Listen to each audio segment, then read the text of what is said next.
from Reconnect with Rockers. And of course, I am with my I'm not worthy moment. It is Nancy Wilson, the goddess of the world, Oh my live goodness. from her kitchen, which is just so incredible.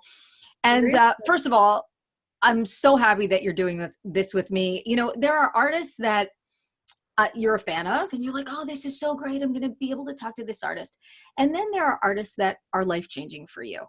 And for me, you're the latter. And probably in 41 episodes, my first real life-changing artist. I think life-changing for a Good lot for of you. people. You've been doing it really a long time. That's really good. Good for Not you. only Way to women. go. When I look back to some of the things that, artists like Chris Cornell have said about you and about Anne and about the band, life-changing for so many. So this is a great moment and very exciting because I had to read the fine print like 3 times. I'm like, wait a minute, this is correct. Her first ever real solo record is So coming in studio, 2021. I think of your yeah, accomplishments and, I'm like, right. wow.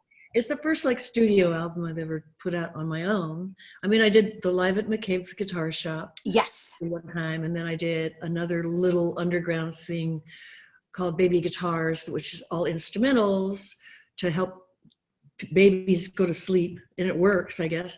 But it worked on my kids when they used to be babies. But then my joke was always like, I didn't mean to intentionally make music that would put people to sleep, just for little babies. So, yeah.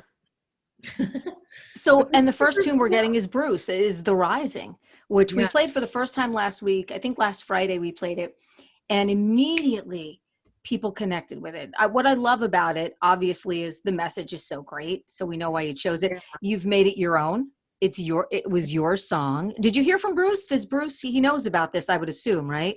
Oh, he knows about it, yes. And his people told me that he really likes it really a lot. Yay. And that's when I had to do the Snoopy dance, Yeah.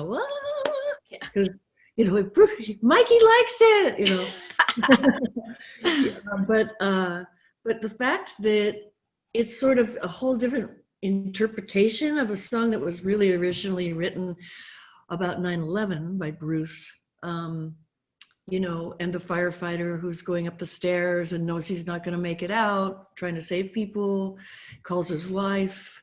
And there's that verse about, I see Mary in the garden of 1,000 sighs.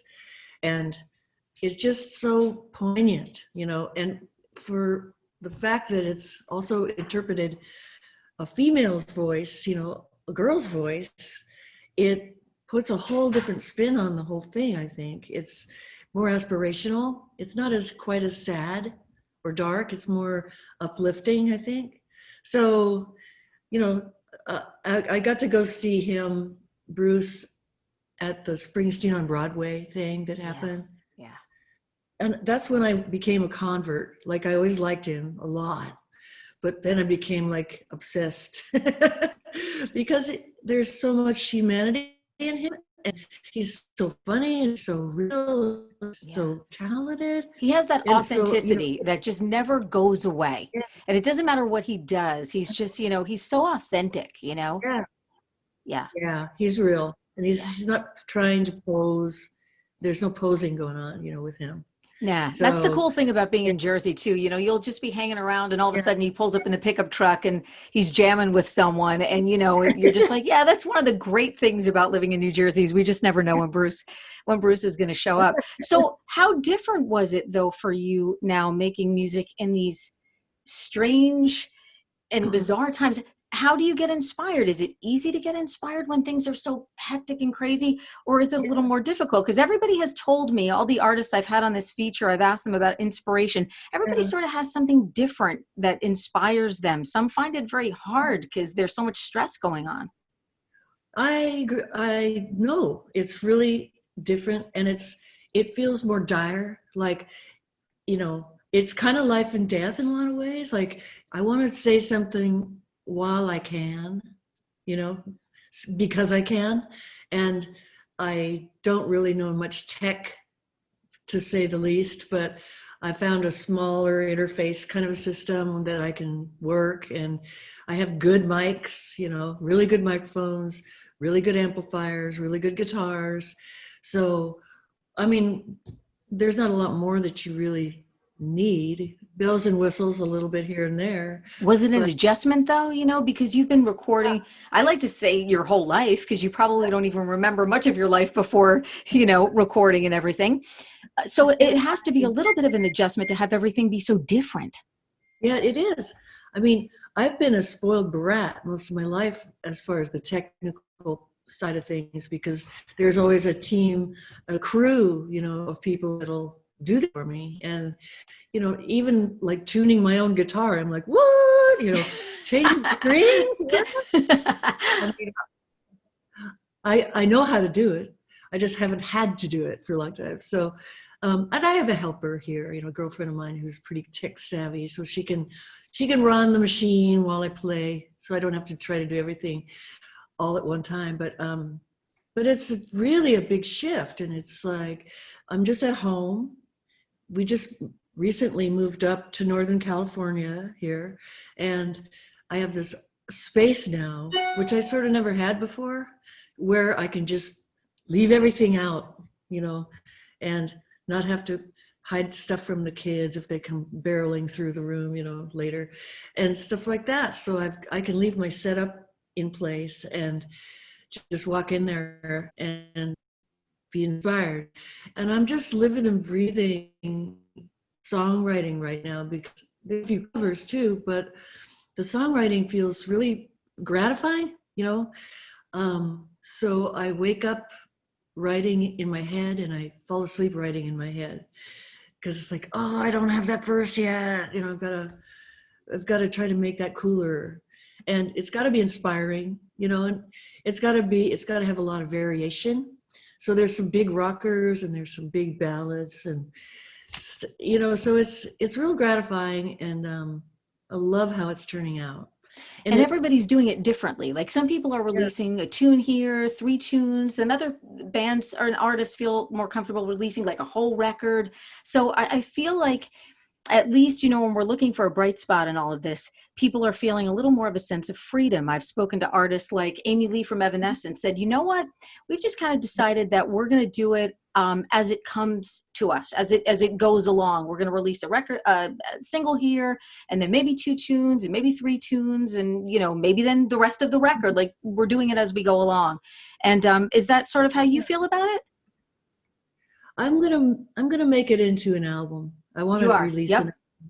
Yeah, I mean there'll be a second single probably in early January, after Christmas is sort of get Christmas done, and then in March probably the rest of it all at once, because it feels like a body of work to me. Yeah, some people have said that too. The records are a journey. They're sequenced in a way for some artists, and they want you to go from the beginning to the end. I had somebody on last week that was like, "No, we have to go from the beginning to the end of this record."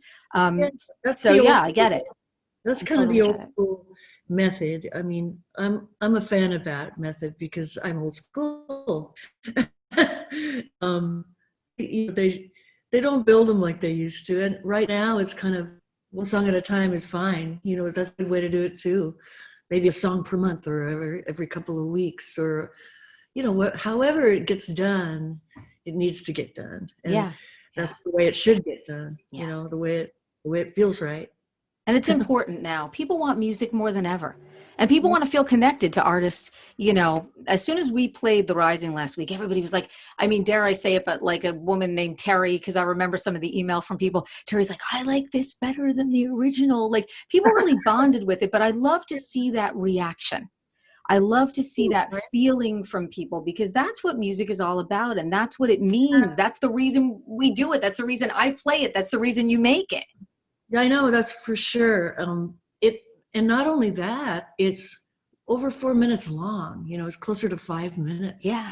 And in a world where the old pre-COVID world was attention span theater, you couldn't get anybody to listen to even past the beginning of it for a song.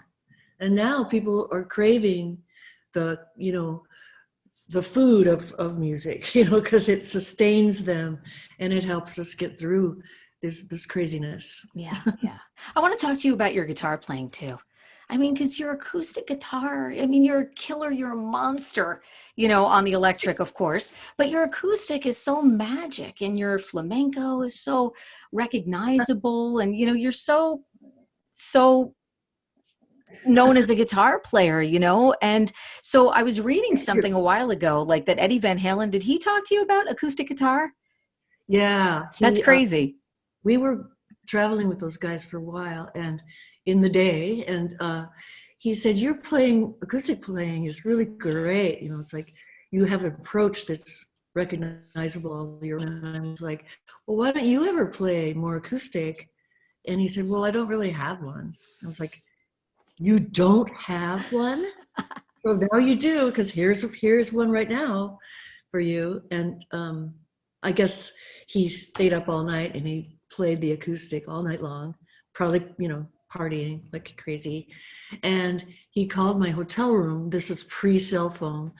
Um, in the morning when it was just the crack of dawn, you know, he says, I wrote something on the acoustic guitar. I want to play it for you. And he played me this piece of music that was so incredibly beautiful. It was kind of flamenco, kind of rock, kind of classical, really melodic, like all of his stuff always was. Is it still out there somewhere? I don't know. Ah, I think we're going to find out wow. because there'll be some little cassette tape somewhere, Right. you know, because I was too sleepy to, you know, say, you got to put this down. You got to record this, you know.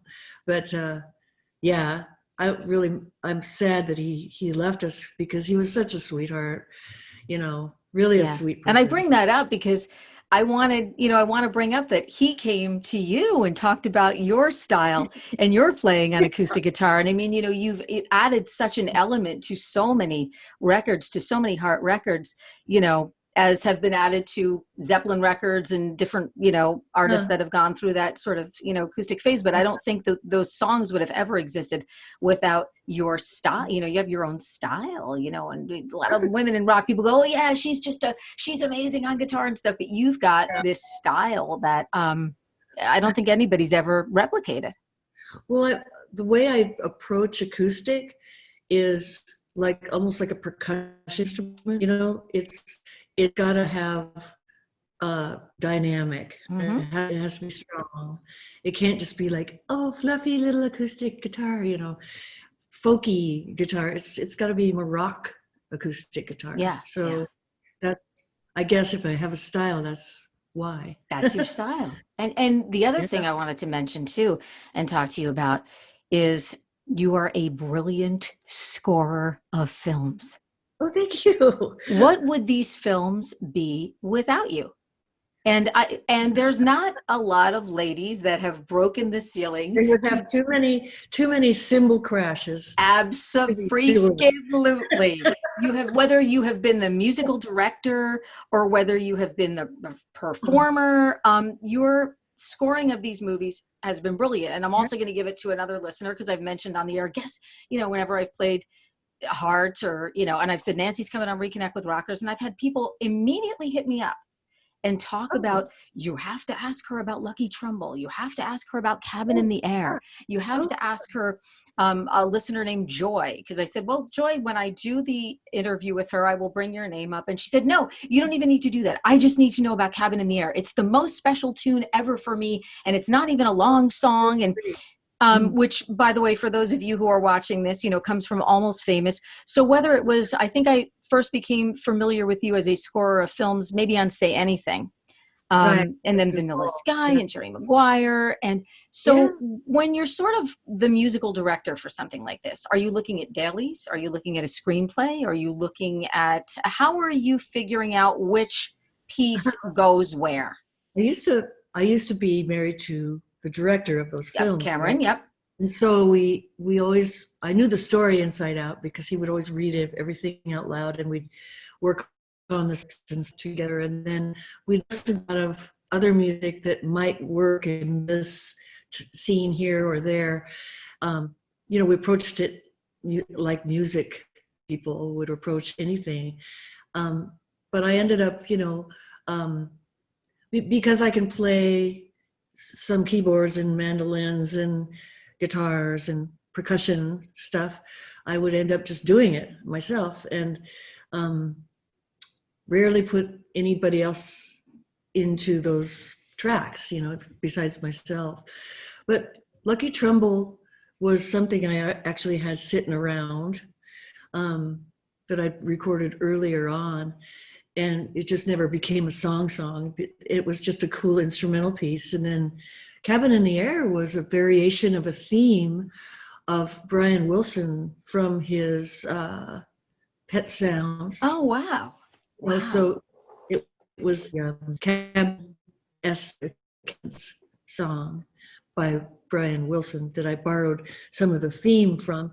So it has that da, da, da, da, da, da, the melody thing in there. So that'll answer Joy's question. She will be thrilled. And I mean, when you look at how important music is to films, I don't think that those moments that are captured on film can be captured without those musical moments. I mean, because as soon as she said that to me, I said, oh yeah, that's the scene where, Penny's getting on the plane and he's running through the airport. She's like, yes. And I'm emailing her back and I'm like, oh my God, I can cry every time I see that. And, music is so important to these films. And you are just, I think you're the master of that, my dear. Oh, thank you. Well, it's, I never thought about scoring a great big grand masterpiece of a canvas type film. It's more the kind of film that I would be good at doing would be that kind of film, because it's more of associates with rock music more than just grand sweeping landscapes of stuff. Yes. I could do that too, undoubtedly, which would be fun to do. Yeah. But then I'd have to delegate the players to do it the way I want to. I just thought of something too. I remember before Almost Famous came out, Peter Frampton had come to WDHA for a visit. He was on my show. And he said, I'm going to be in this movie. And I'm also sort of like, working on the music with Nancy Wilson of Heart. And he was trying to explain it to me. And I thought, well, this seems really interesting. And he's like, and I'm playing the road manager, for my old band, Humble Pie. And, and he was kind of telling me a little bit about it.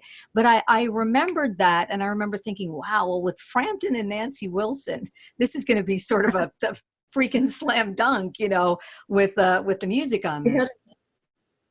We had a couple of weeks where we did a thing, Rock School, where all the actors came together in this space and we watched, the Who rock film, like films with the Who, live shows, various live things, to sort of teach the actors how to look like they were really players on a stage, and how to do the slouch. You have to slouch. Right.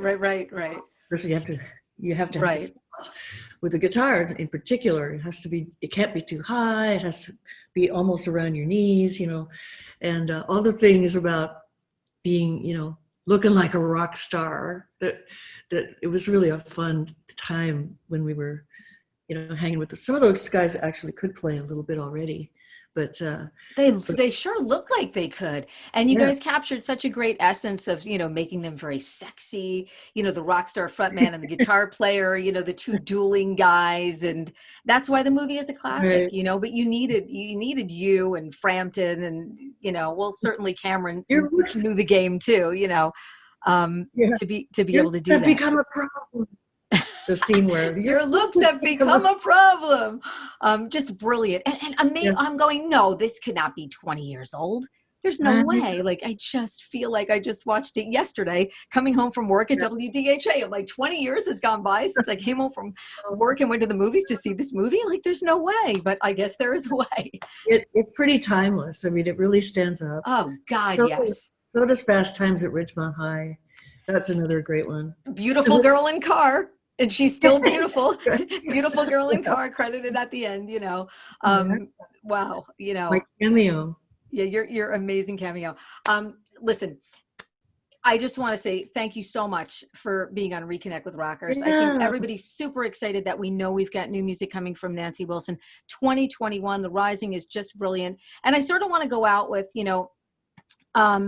something that always stuck with me when you guys got inducted into the Rock and Roll Hall of Fame. And Chris Cornell said, it never occurred to us that Ann and Nancy Wilson were women existing authentically in a world dominated by men.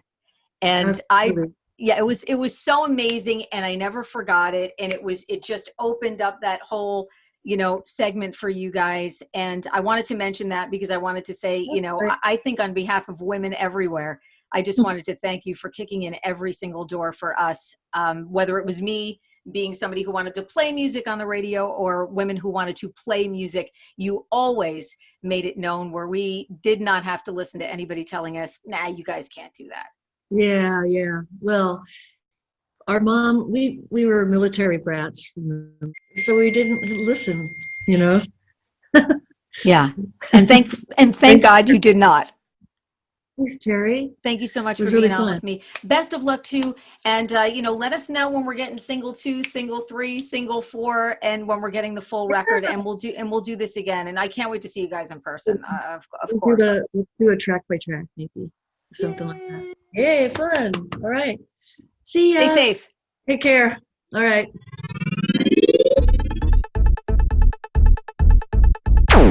DHA's Reconnect with Rockers is powered by Advantage Contracting and by Karis Lock Company.